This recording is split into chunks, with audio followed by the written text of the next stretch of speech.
Hi guys, welcome back to the channel. We're going to go through the pitch deck now of the Recycling of Oil company, and I'm going to share my screen now if you bear with me. So this is the company. It's called Circular Oil, and I've just got access. There's 10 days left of the raise if you're watching this now. I'm going to go into the pitch deck, and I'm going to start analysing their pitch deck now. Circular Oil, like circularity and efficiency, bringing that to the oil industry. Love the logo, love the style. Looks quite a bit like Meta's logo, who I work for, but nevertheless, I think it looks very cool. Actually, I like it. Okay, so a circular economy solution, quick 90-second lubricant oil change. If you want to look at this, I did another video and analyze their pitch video. Check that out.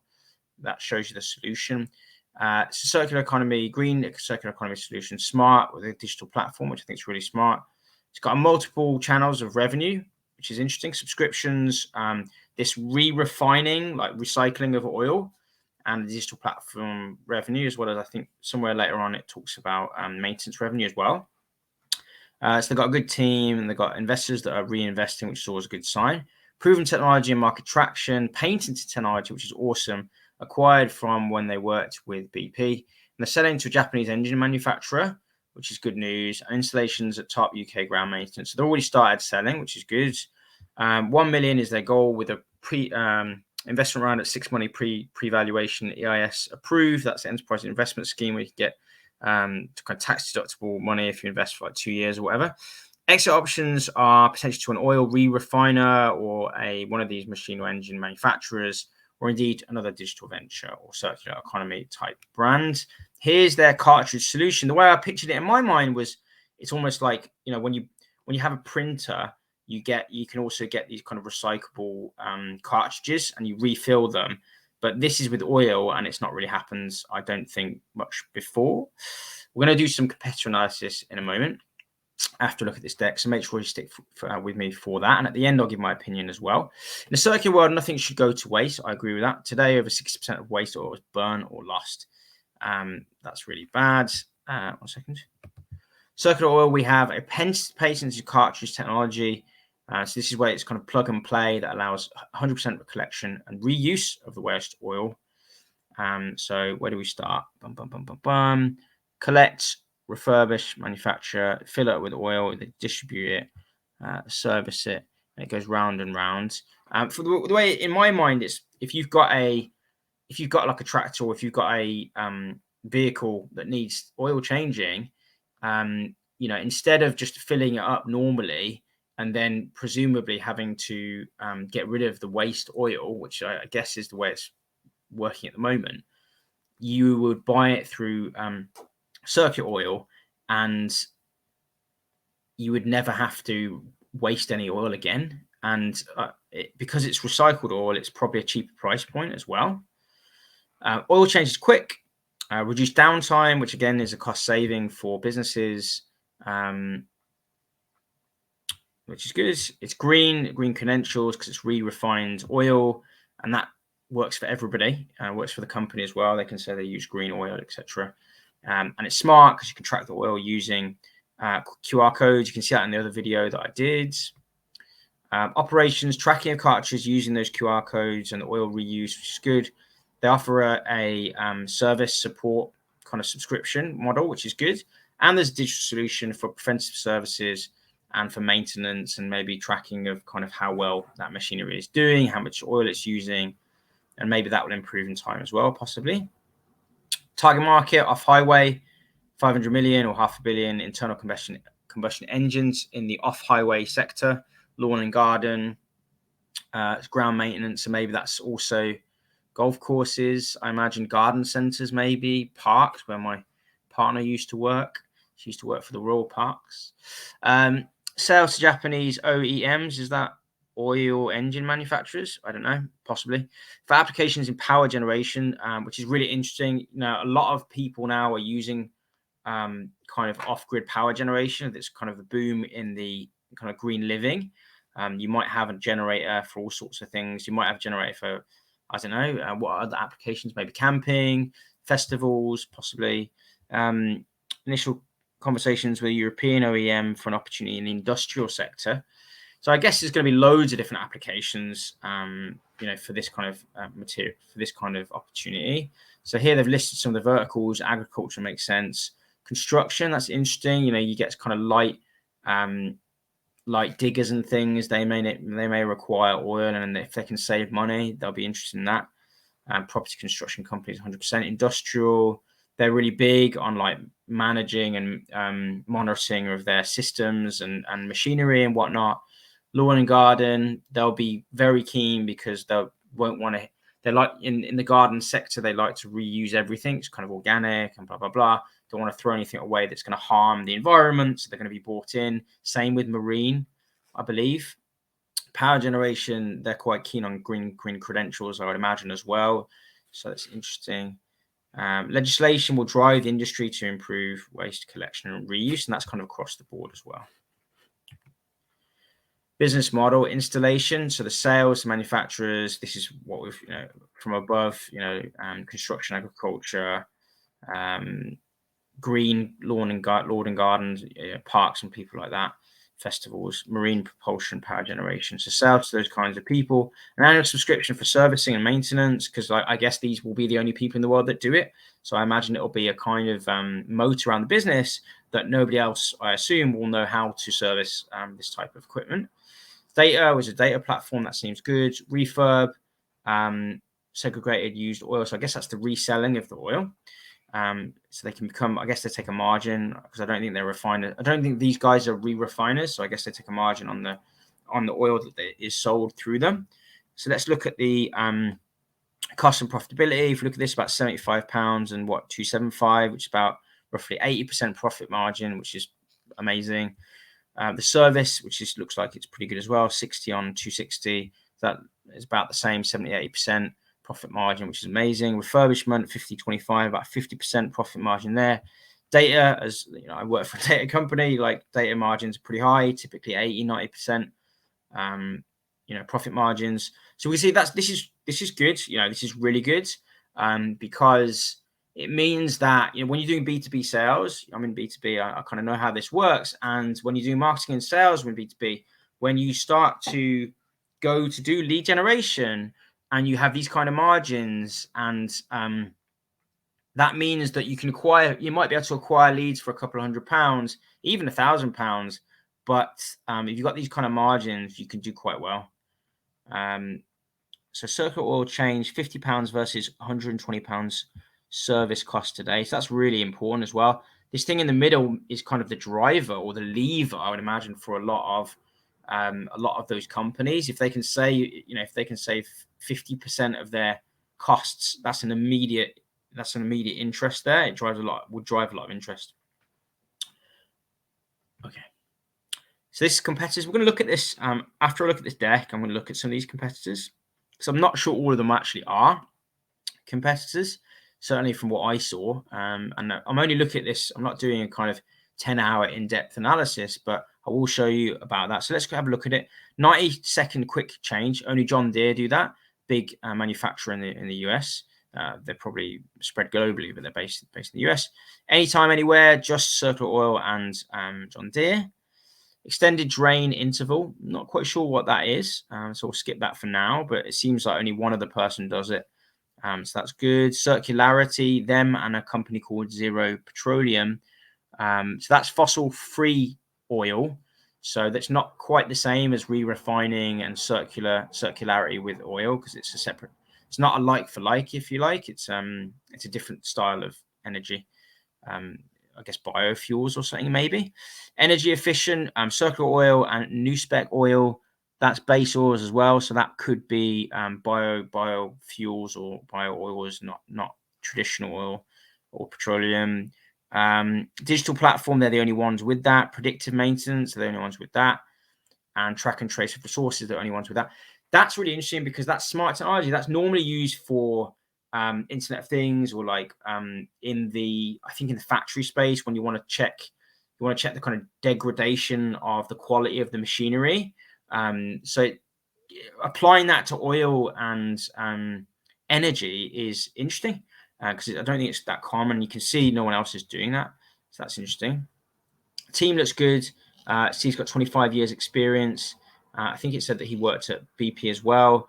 Alessandra, apologies if I pronounce any of these names wrong, by the way. Alessandra's 15 years experience within the automotive industry. That's great. That's going to be really important. She's on partnerships, so I imagine she can strike up some partnerships with some auto makers and people in the auto industry. Joe's over 16 years experience in automotive as well, which is awesome. So I'm sure they'll be working together trying to crack some of the automakers. I wonder if I might be able to help that. I don't know. Meta's got a good contract with GM and WhatsApp for Business, which is the sector I'm in. I'm not sure. I can't promise anything, but I wonder if I could help in that way. Maybe not. Anyway, Andrew has experience in venture building, VC, angel investing, that kind of thing, working with global, and he's in charge of the investor relations. He mentioned in one of the, I think it was him and Ian, the chap on the right, mentioning that people were reinvesting. So the original investors are reinvesting in this round. Shows his confidence in the company. That's always a good thing. Alan's a chartered mechanical engineer. He's also a professional project manager, which helps. He's a co-founder, Alan Fraser. That sounds good. And Ian McDonald, director CFO. He's held a number of corporate roles as CFO and board member, and he's a director as well. So that sounds good. Good team. Growth plans. Let's take a look at this. So SEIS.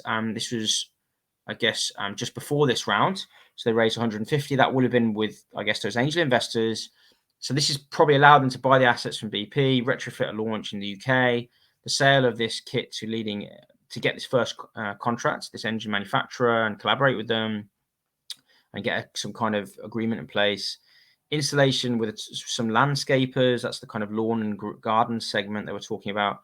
Production tooling. So that's really important if you want to scale. That's amazing. They've got that completed because that normally costs quite a lot of money. And they've got some kind of phase 1 of digital platform in place. The next phase, which is interesting, that shows there's going to be another round in 2023, which is good. Good for investors to see that there's potential to get further raises. It gives you another opportunity to invest. Hopefully they can upscale the valuation as well. So they're going to plan to do some technical collaborations with chassis and engine manufacturers next year. Filming this in June 2022 for reference. Retrofit sales and fit.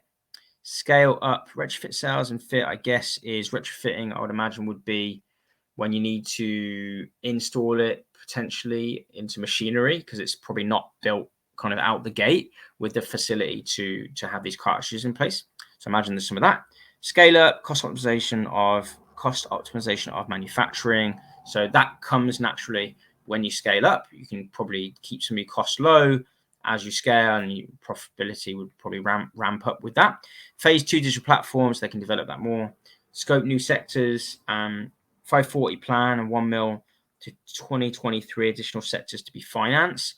So I imagine with that, just a guesstimate that maybe there's more retrofitting with new sectors because they may need to tweak the cartridge system, create new systems. They'll probably need new sales and marketing. They may need to look to kind of create new resources, maybe hire new people in terms of expertise in different segments of the market potentially. Q1 2025, they're going to scale up the chassis application first fit. Be interesting to know a bit more about that, a bit more detail about that. I'm not quite sure what it means, but it sounds exciting. Launch engine application first fit. So maybe that would be what if they have combine their fuel system with an engine and then sell both as a combined unit, maybe. New geos, scope and launch, and new sector retrofit. I think the new geos could probably happen before that. I don't know how they're thinking about the go-to-market, but for example, let's go to 2023 and they're thinking about looking at new sectors, and if they're thinking about automakers are global. So if they get in with an automaker or a big company, they may be able to kind of go into new geos, new territories kind of organically, but maybe they're saying 2025 they're going to focus and roll out into new geos possibly. Investment proposition: invest in the company's patented technology and digital platform to help us drive circularity and eliminate pollution from waste oil, which I think that's a really strong proposition, very good vision. 1 mil raised to deliver sales to end customers, key deals and distributors. Joint development with machine and engine manufacturers, which has always started with that Japanese engine manufacturer, it sounded like. Scale up and cost optimization of manufacturing that economies of scale happens when you get more sales in, that makes a lot of sense. Pre-money valuation of 6 mil, proven and patented technology with the know-how, XBP staff, initial installations, JV, joint development ventures, and relationships with global manufacturers and re-refiners. Exit route, either to an oil re-refiner or a machine engine manufacturer, circular economy corporate, or digital platform business. So that's that. What I'll do now is I'll share my opinion on that, and then we'll look at the competitors. So I think that's really good. I think take off my glasses because it's a bit of screen glare. I think they've got a good business. I think, because they've got different ways to make revenue, and they've got in terms of the team, they've got sector and segment expertise in the automotive sectors as well as within BP. So I think their routes to market are interesting. They're already making headway with engine manufacturers, and I think the green market section, the lawn and garden and park segment would be interested in this as well. And it sounds like they're going to make traction there. I think it's a very strong proposition if you can cut up the costs of most businesses by 50%. You saw 120 to refill versus £50. That's kind of a no-brainer. I think it'd be good to get the stats on how much they make from the actual oil. I don't know if it's in that deck. It might be actually. Probably once I rewatch this, I'll probably find it. But either way, they've got a very profitable service, it looks like, and I think they're primed. I think they're probably primed for growth. I think it sounds like a good company, and it's profitable. It will be profitable based on, it's likely to be profitable. This isn't financial advice. It's my opinion, by the way. Because of the high profit margins of all their services, which is fairly unusual, but because it's fairly innovative, I shouldn't say fairly, it is innovative. It seems like they can charge that markup because of the innovation and because the efficiencies that they can actually deliver to the end customer, as well as the kind of green credentials. That matters a lot. And I think they've got some protection in the IP they've secured as well. So let's have a quick look at competitors. Okay, so we've got New Spec Oil here.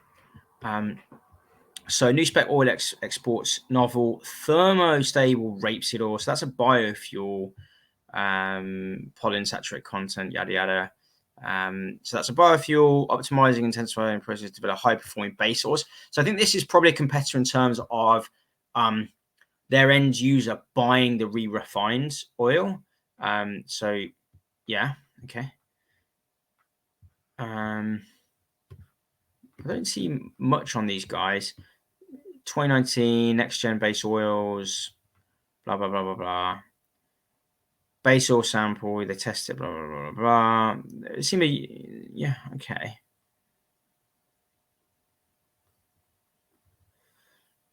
Okay, they're based in York. It doesn't seem like they're probably not like I was saying before. I don't think they're a direct competitor because it looks like to me it seems like they're competing just on the supply of green oil.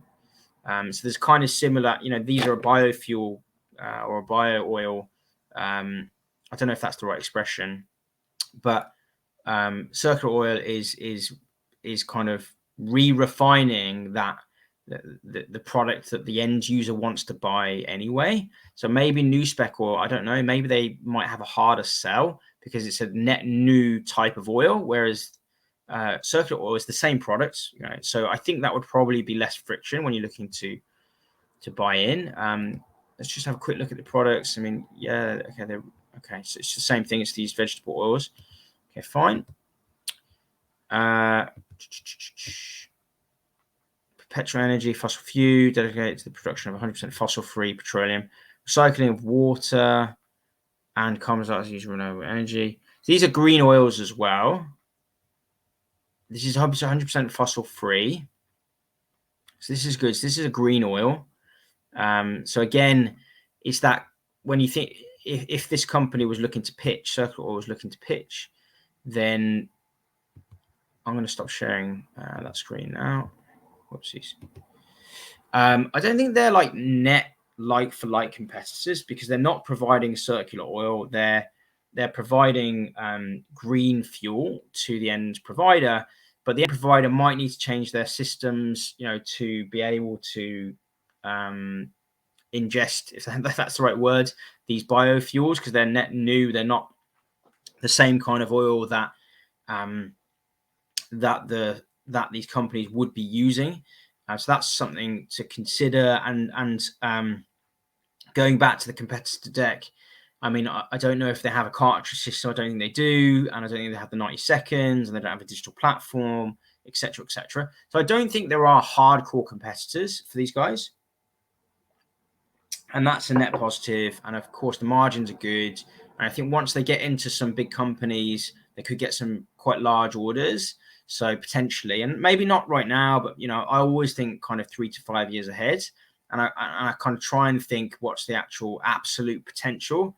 I'm not going to do a forecast in this video; there isn't time, but I think it could be really interesting.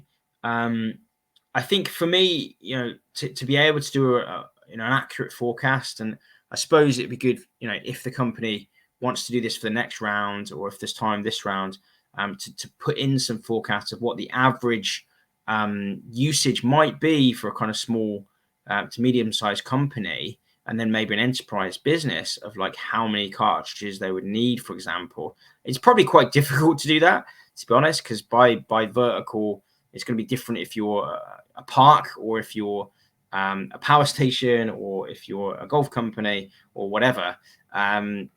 Probably it's going to be quite difficult to do those kinds of forecasts, but I think it would be quite useful to see that. Overall net though, I think it sounds like they've got a very good product, high in innovation. They've got the IP secured. They've got a good team. They've got a good strategy. They're raising money. It's a low valuation of 6 million now. I always think of asymmetric risk, and I think this is a really good asymmetric risk kind of play because on the one hand, they could probably secure some quite big engine manufacturers and end product users, like they talked about in the deck, and I think it's probably quite scalable because one of these companies could make a big order, and as long as Circular Oil has the resources to deliver on that, they could do very, very well. So that's my opinion. Guys, let me know what your opinion is in the video in the comments, either on YouTube, or you can let me know on Crowdcube. I'll post it here on Crowdcube as well. Yeah, of course, like the video if you enjoyed it, and consider subscribing if you like this kind of content. I'm going to be making other videos about other investments, and knowledge is power, especially that kind of knowledge, and progress is everything. I'll see you guys in the next video. Take care.